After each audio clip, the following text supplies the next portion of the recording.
افغانان غلامي په ډېرې بخښنې سره ګوره هغه ګوره که موږ د پاکستان سیاسي حالات دغه کو مطالعه کو تاسې وګورئ هلته اویا کال هلته پنجاب حکومت کړی دی اویا کال هغه خلک په هغه ذهنونو باندې روزل شوي دي په هغه ذهنونو باندې نسلونه راغټ شوي دي نو دا مشکل دی چې د یو د رسمي غلامي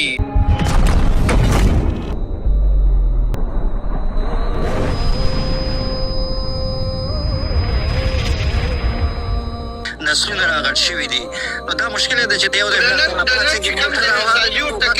رسمي غلامي نجیب جانه ته دا فکر نه کوې چې نن رسمي غلامي دا خلک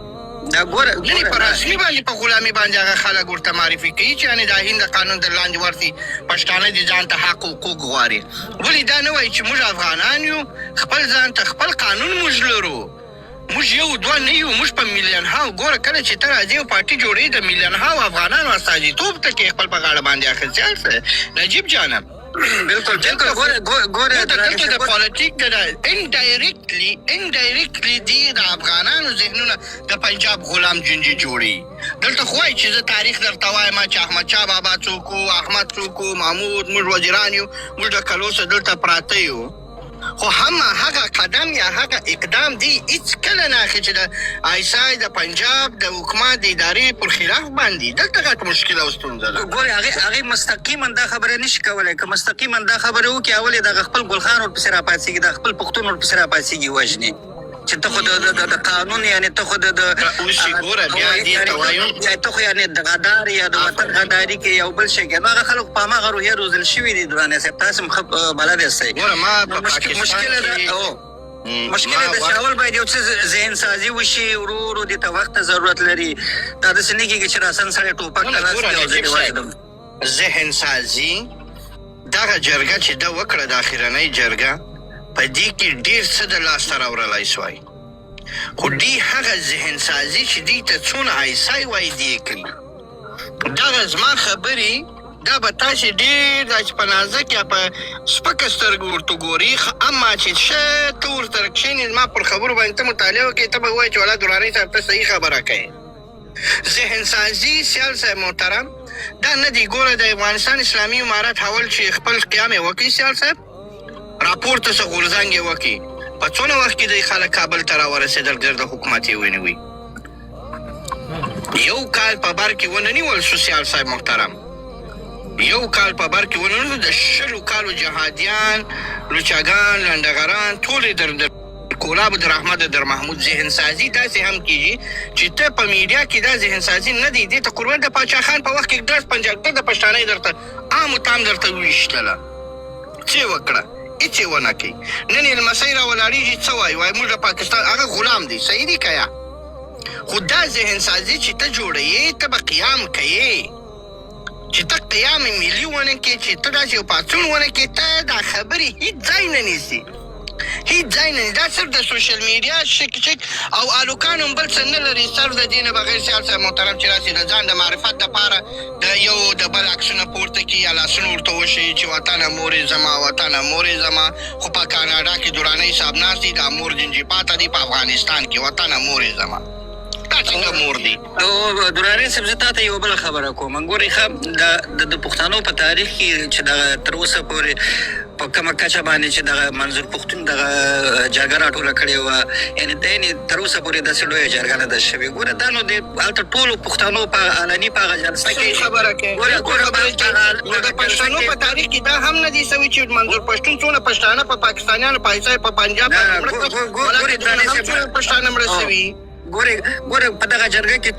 څومره پښتنو مشرانو هلته دغې وکړو راجګ شولو هغه بیعت یې وکړو ویې ویله چې موږ به پښتانه دا کار به کوو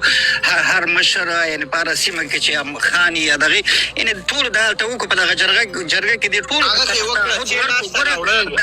دا ګناه زمونږ د پښتنو ده که نه ګوره موږ هېڅ وخت شخص پسې نه ځو درانی صاحب موږ هغه دغه فکر پسې ځو هغه ارزښتونو پسې ځو چې هغه څه شی چې موږ ته مهم دي هغه څه چې موږ ته د باور وړ دي که نه زما هدف په دې کې دی دراني صاحب زه نه یوه پوښتنه لرم آیا تاسو څه فکر کوئ چې دغه منظور پښتون چې دا خبره کړې وه چې زه د پاکستان د آئین د لاندې خپل حق او حقوق غواړم. آیا تاسو څه فکر کوئ چې پاکستان به دوی ته د پاکستان د آئین لاندې خپل حق او حقوق ورکړي؟ څه فکر کوئ ته دې باره کې؟ دا خبره چې 3 کاله 4 کاله د مخه کړې ده ورکړې ده نه ده ورکړې. دا جرګه چې راوغوښتله دا خبره خو د جرګې څخه مخکې کړې ده ورکړې ده نه ورکوي خو نه خو جرګه ته راځي که نه. ګوره اوس واوره دراني صاحب زما خبره واوره. کله چې منظور پښتون دا خبره کوله چې په هغه وخت کې خو لومړی دا تحریک شروع شو چې زه د پاکستان د آئین د لاندې خپل پښتنو ته غواړم، هغه په دې پوهېدو چې پاکستان د خپل هر رقم قوانین چې دي د هغې مطابق ماته دا زما حقوق نه راکوي. پښتنو ته هېڅکله هغه حقوق نه ورکوي ځکه په دې کې د پنجاب تاوان دی، هلته خو واکمن قوم هم دغه پنجابی دی. نو په دې خاطر باندې هغې دا خبره کوله چې پښتنو ته دا ور وښیي که تاسو د آئین مطابق هم حق غواړئ هغې درنه نه درکوي، په هېڅ صورت کې درنه درکوي. نو اخرنۍ لار هم دا ده چې تاسې باید راپورته شئ او دې په مقابل کې جګړه وکړئ.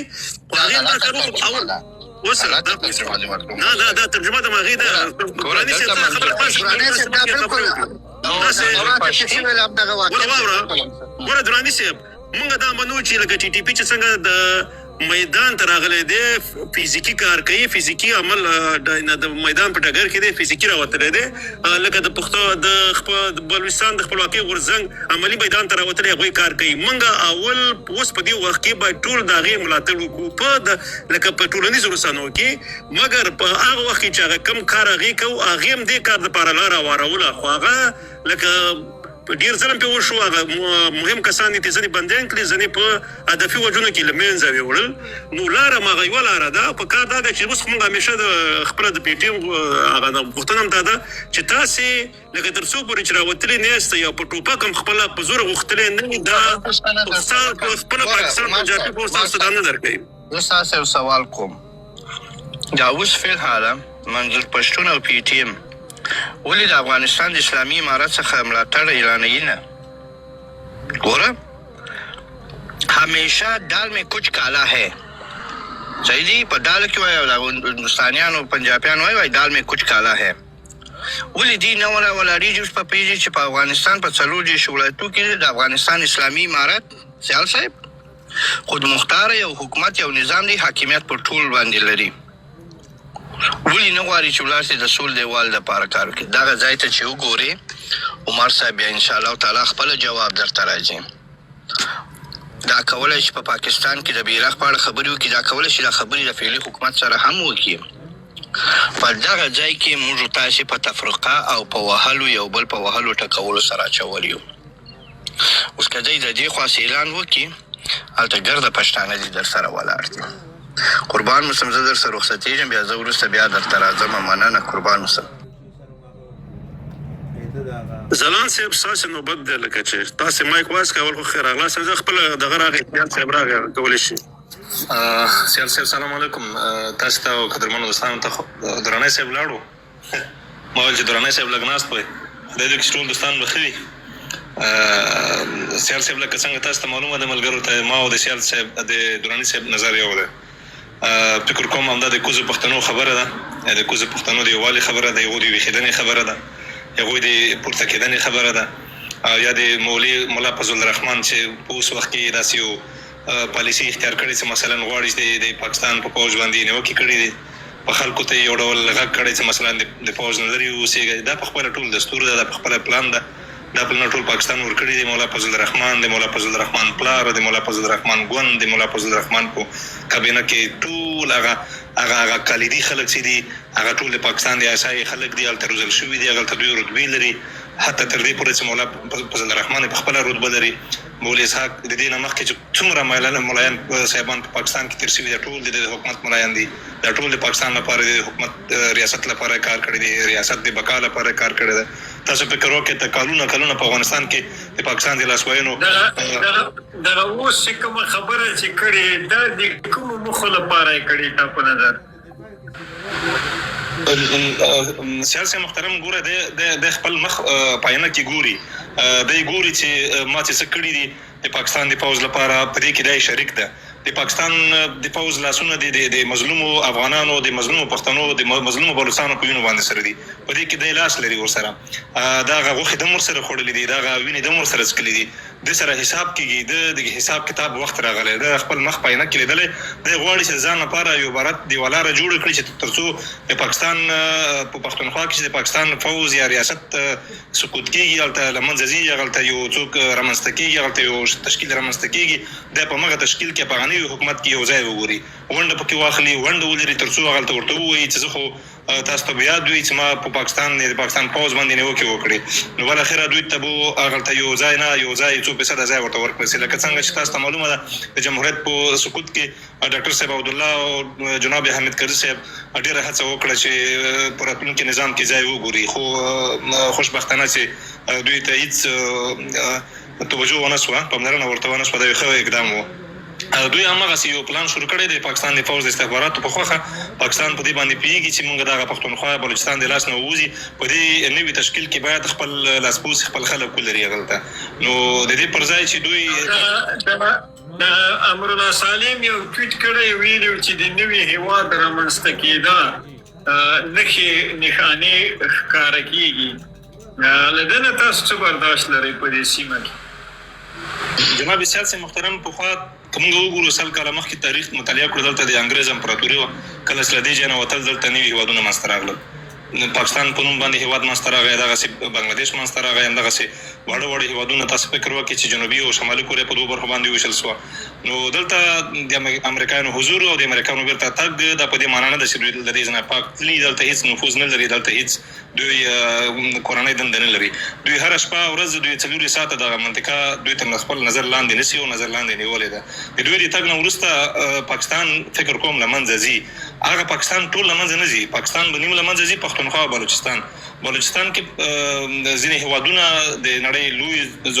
زبرځواکه طاقتونه خپلې ګټې ګوري که بلوچستان پاتې کېږي همدغسې د پاکستان برخه جوړېږي نو هغلته هغه لوی زبرځواکه هېوادونه چې دغه منطقه دغه ستراتیژیکه منطقه دوی ته ډېره مهمه ده دوی نشي کولی چې بیا د دې سیمې نه دوی ګټه پورته کړي نو باید بلوچستان سقوط شي بلوچستان د همغو خلکو چې چا غوښتنه ده همغه دلته باید خپلې پوځي قرارګاهي ولري دلته باید